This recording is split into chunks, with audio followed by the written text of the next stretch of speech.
Good morning, class. So today we're going to talk about problem and solution. So yesterday and the day before we talked about characters and setting. So can anyone tell me what characters are? Right, characters are who the story is about. What about setting? Close, but setting is the time and place in which a story takes place. So today again we're going to talk about problem and solution.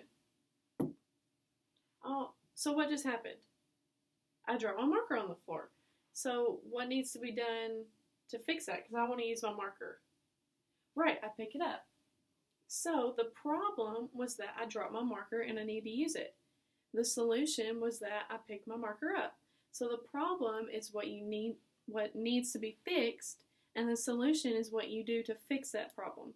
So we're going to read this story, and I'm going to have y'all help me to figure out the problem solution. So Thomas wanted to ride his bike. He went outside to get his bike, but when he got outside, he saw he had a flat tire. Thomas knew he couldn't ride his bike with a flat tire, so Thomas found a tire pump in the garage. He pumped up the tire until it was full of air. Then he rode his bike. So what was the problem? Right, he saw he had a flat tire. So what was the solution? The solution was that he pumped up the tire until it was full of air. Good job. So now we're going to listen to a story called Prudy's Problem and how she solved it. And while we're doing that, I want you all to hold up the flashcards that I gave y'all with problem on one side, something that happens that you need to fix, and a picture on the bottom, like the uh-oh moment, and then solution on the other, like the aha moment, like the light bulb. So while we're reading this story, you're going to hold up which one you think is happening. And I'm going to do it with y'all.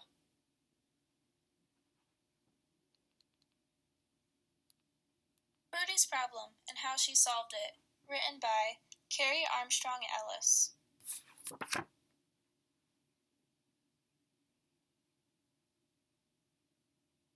Prudy seemed like a normal little girl.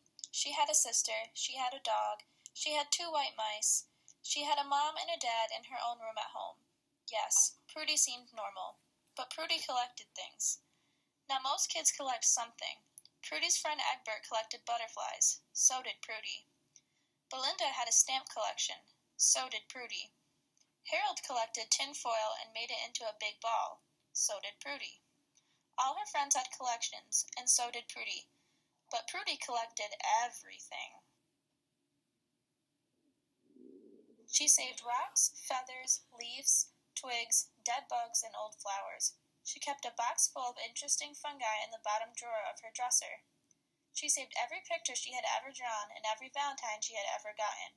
She saved pretty paper napkins from parties and kept them in her desk drawer.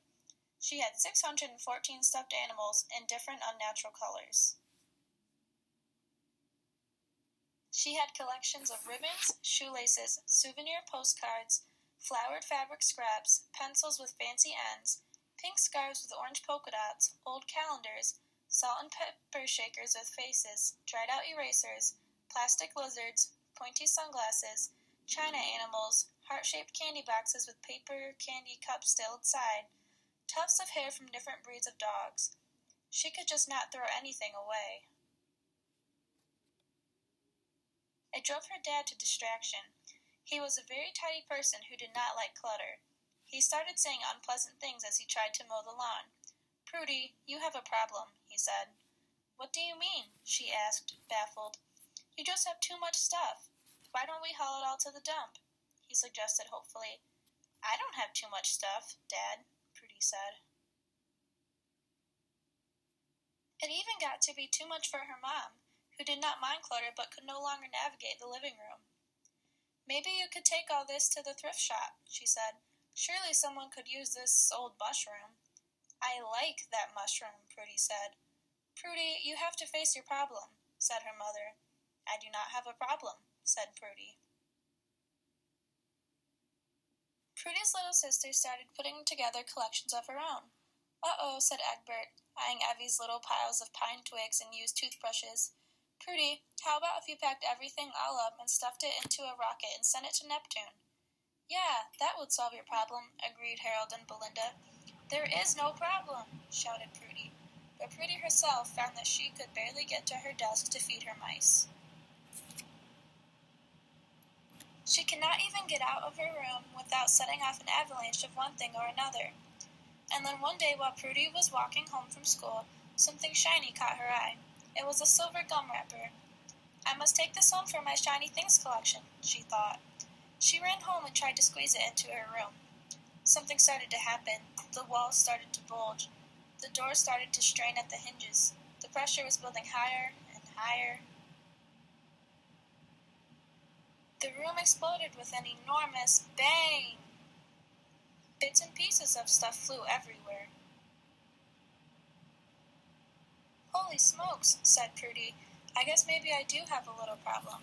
For 6 weeks, everyone pitched in to gather Prudy's scattered collections. Now what, Prudy, said her family. Now what, Prudy, said her friends. I'm working on it, said Prudy. Prudy looked around for inspiration.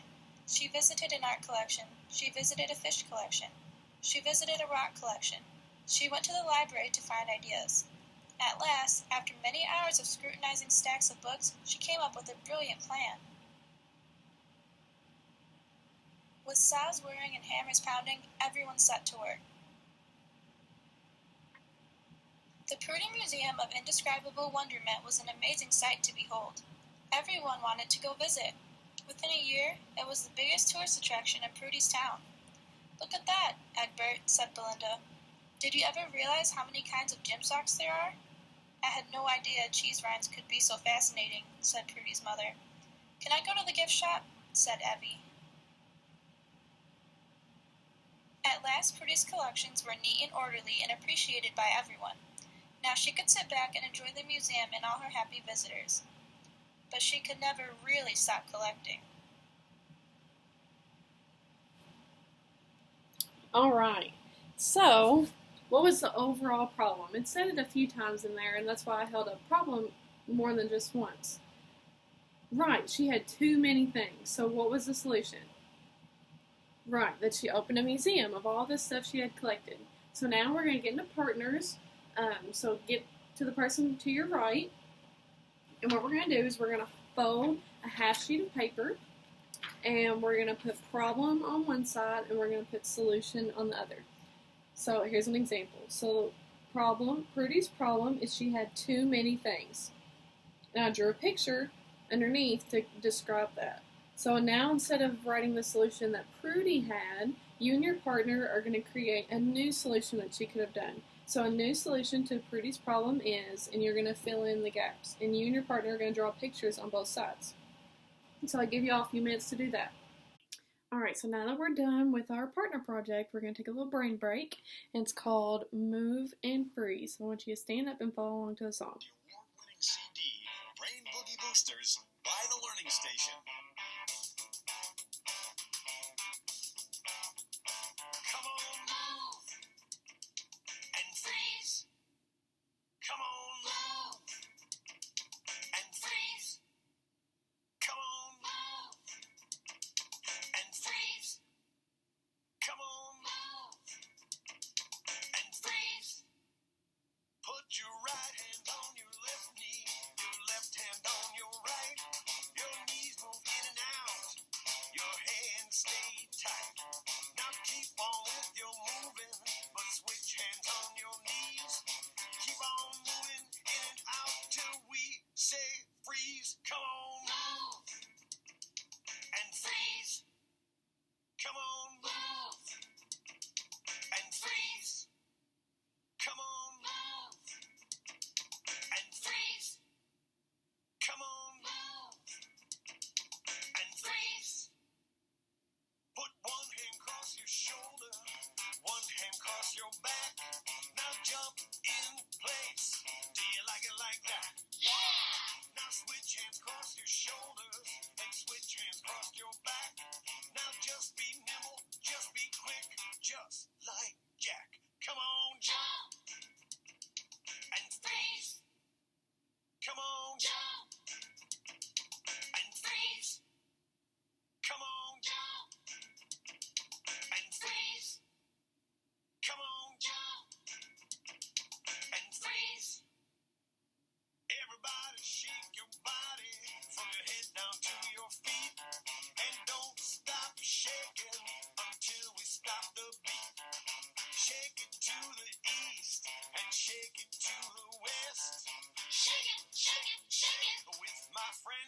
are the best. Come on, shake and freeze.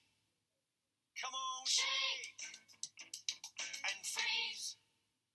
Come on, shake and freeze. Come on, shake and freeze. Put your right hand on your head, your left on someone's knee. Now turn once in a circle and buzz like a bee. Now turn the other way, don't let go or lose your spot. Keep turning left, keep turning right, until the music stops. Come on, turn and freeze. Come on, turn and freeze. Come on, turn and freeze. Come on, turn and freeze. All right, you can move now. Riddle time. Alright, so now what we're going to do is we're going to go on, you're going to work by yourself, and you're going to flip over the paper to save paper, and you're going to put, again, problem on one side and solution on the other, and now you're going to talk about a problem you had and the solution you created to that problem. So here's an example again. So a problem I had was that I had a stain on my favorite shirt, and so I drew a picture down at the bottom with me with a shirt that was stained. The solution was that I washed it and the stain came out, and so I drew a picture with a stainless shirt. So I'll give you all about 20 minutes to do that, and so if you need help, feel free to ask me and then turn it into me.